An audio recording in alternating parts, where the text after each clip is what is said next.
Hello guys, welcome back to the channel. It's the Very Road to Glory career mode on FIFA 20, episode 18. This is me, our lad.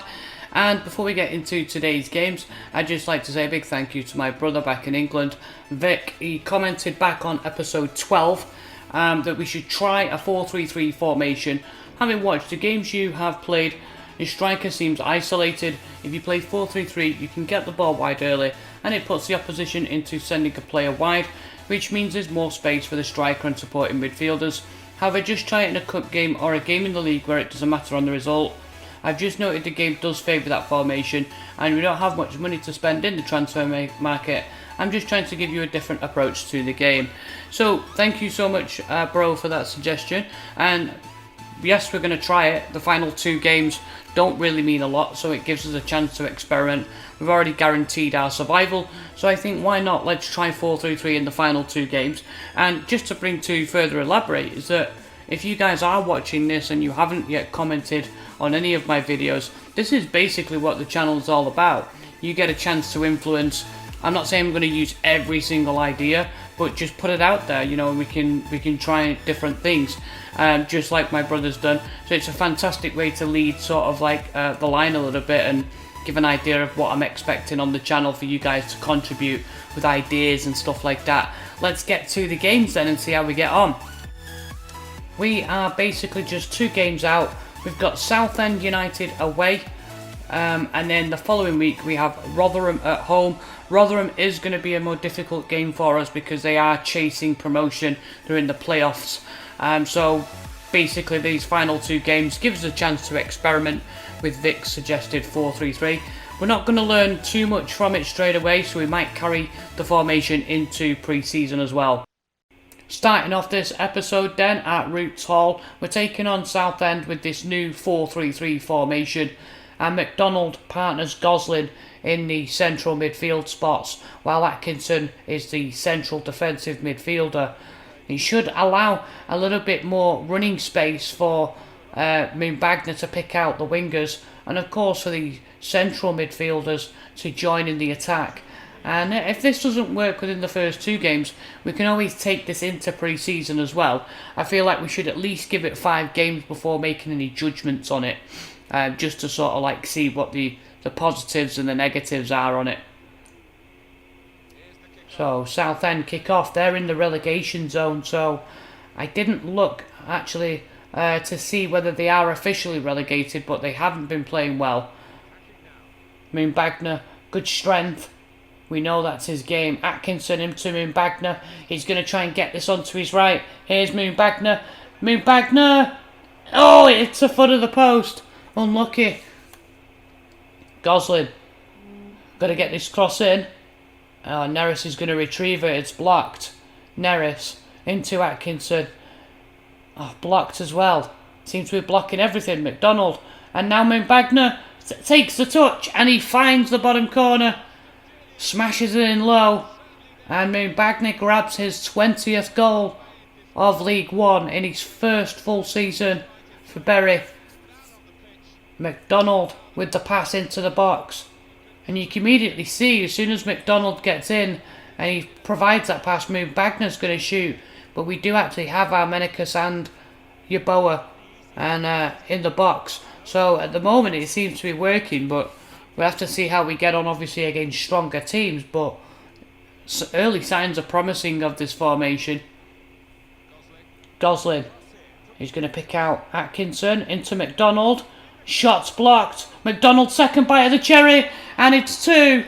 Just 6 minutes before half-time. Mark McDonald, I think that might be his first goal for Bury. I'm trying to remember if he actually scored in the leasing.com or whether he actually got promoted after the leasing.com had ended, but that could be his first goal for Bury, and certainly his first league goal. And 2 defenders there actually, but none of them actually close enough to McDonald to make the block.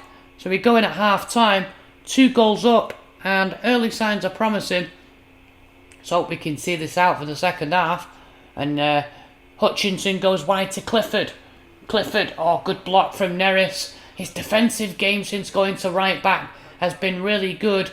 Oh, now that's a really bad pass from Demiroglu. Oh, and Humphreys I don't think he actually saw, the captain saw Humphries lying in wait. Got a bit lucky there. Armenicus inside to McDonald. McDonald. Oh, Neris is actually further forward. Neris. Oh, and it's a good save from Oxley with his legs. Humphries. Wide to Shaughnessy. Shaughnessy hits a low cross. Nobody's got to it. Hutchinson. Oh, and a good save from Fabiani. Crossed in. Final few minutes. Oh, and Kelman with the header. Tipped over by Fabiani. It's full time, and listen to the boos around Root Hall. They're not happy. But Danzy's happy. He'll be happy with that result. And early signs of this 4-3-3 seems to have worked so far. A goal from Mark McDonald, and Bagner got his 20th. Going to see how this formation fares in the next game, which is the final league game of the season, as we go back to Gig Lane to take on promotion favourites Rotherham. Alright, this is it, the final game of the season, and we've got Rotherham at home, who are chasing promotion in the playoff spots. Jabo Abere, the 37-year-old striker, makes his final appearance for the club. He's going to retire at the end of this season, so it's only right that we give him this game. Like I said, it's not really much riding on it. We've already guaranteed our survival, so we've done what we had to do for this season. And as you can see, we've got a bit of a mixed bag. Some of the academy players like Declan King and Oliver Lee are going to be partnering and try and help Abere out up top because he's not the fastest. McDonald makes another appearance. Lotori's actually playing at Cam today, and Gorgas is also playing as well in midfield. Lotori. Gorgas into Abere. Spins his man, and there's the shot. Just couldn't get enough purchase on it to trouble Lawrence Bilbo.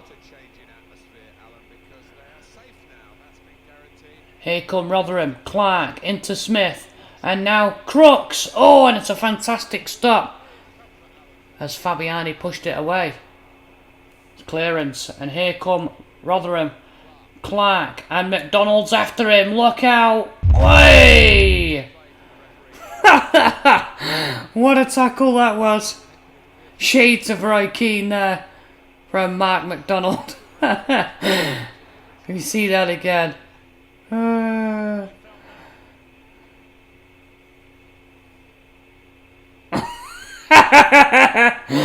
Oh man. Latorre, McDonald, oh, it's cut out. It's a nice 2 or 3 minute spell where we've pinned him in here. Can we get a cross in? Lee turns his marker. There's the cross. Oh, I thought it was going to go into the top corner. Latorre spins. That's a foul.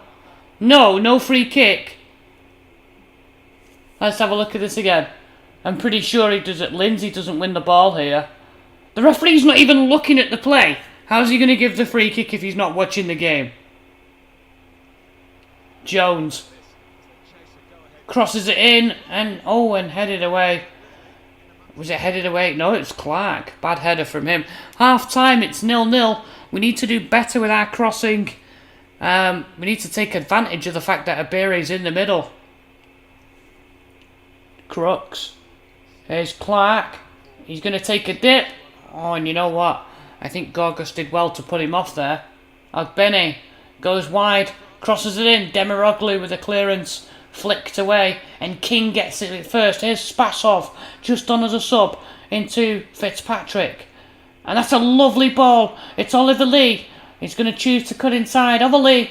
And now Fitzpatrick. Oh! And I thought he was going to score an absolute banger there. Fitzpatrick. Oh! That had been a sensational goal. Started with Demiroglu's clearance and a wonderful counter-attack. Jones. Crooks. Ogbene. Oh, and Ladapo's first shot is pushed away. And Neris is able to get this ball away here. Ogbene. Deep cross. Ladapo. And a good save from Fabiani again. Time running out for Rotherham if they're going to score a winner. Oh, and that's a shot from Ladapo and a wonderful interception from the veteran Gastrel. You'll see this here. Gets his foot to the ball. Demiroglu applauding that from the old man Gastrel. And that ends the game. Unfortunately, we couldn't make the breakthrough against this playoff side. But you know what? Personally, I think this is a well-earned point, considering how high up the table Rotherham are. They definitely are in the playoffs, so to actually get a point against them, and we had chances, you know, albeit slim ones, to score in that game. It gives me tremendous encouragement to see the side perform so well against a high-placed team. So let's see what the press conference have to say before we spin off to the EFL League One table. Rotherham's defence managed to hold us off. How are we going to tackle the issue? Well, yeah, we need to work on our offence, don't we? Maybe fatigue is to blame a little bit of the time, but I didn't really see it in that game. It was more, I guess, the end product.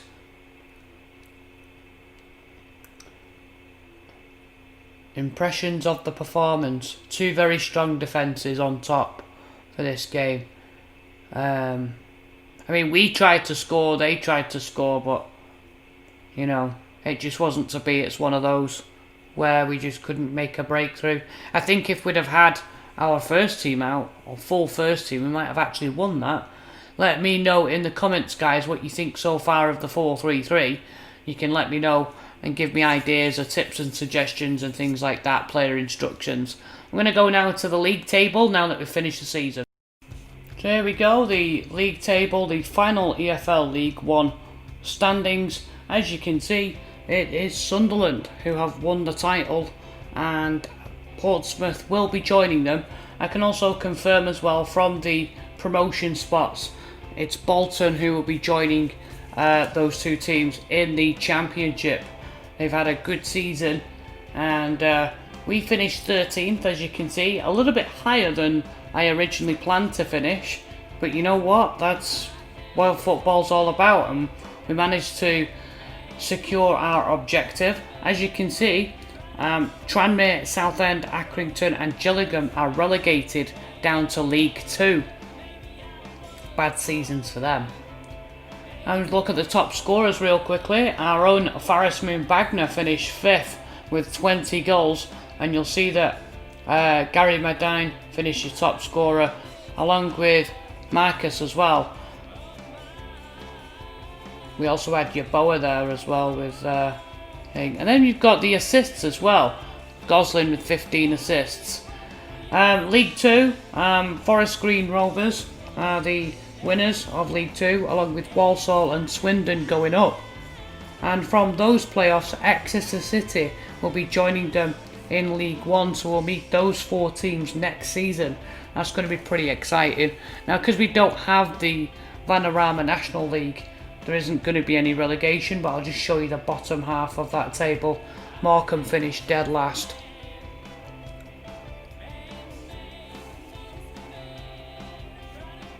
Good season that for Forest Green. And then we jump into the Championship. Leeds United are the winners of a league by pretty much landslide there. Fulham go up as well in the second automatic promotion spot. And then from the playoffs, West Brom, Nottingham Forest, Cardiff and Stoke. It was actually West Brom that go up to the Premier League. They're going to be up there in the Premier League next year, joining them. Pretty much deserved because they did finish 3rd anyway. And then relegation from the Championship to League 1. We're going to see QPR, Wigan and Barnsley next year. So 7 new teams we're going to be playing next season that we haven't played yet in this series.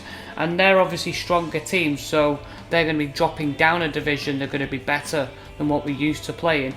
And in the Premier League, Manchester City with an unbelievable season. 37 wins from 38 games, 99 goals scored, and 15 points clear of Spurs, who are 2nd. As you can see, Liverpool 3rd, Manchester United 4th, Chelsea and Arsenal, all the usual suspects in the top 6. No real changes yet to see from there. Let's have a quick look at the relegation side of things and see what's going on with the relegation spots. Relegated from the Premier League should be Brighton, Sheffield United and Norwich. So Aston Villa just about survive there, as you can see, and Bournemouth as well might have eventually got roped into that. But yeah, those 3 teams are going to be in the Championship next year. So, coming up in the next episode, and episode 19, I'm going to be doing a squad report and season awards, things like that. We're not going to probably play any games, but please do join me for it. If you did enjoy this episode, please smash the like button. I'd like to just take a moment right now and say thank you so much. I appreciate all your support in the first season we've done. It's been a phenomenal first season, both in terms of channel comments, channel growth, things like that. And I'd like to just re-emphasize my point at the beginning when I started this. It's just basically something for us to all contribute to, and you guys can weigh in with your ideas, things like that, and we can just basically grow the channel as a community. That's what I'm looking to do.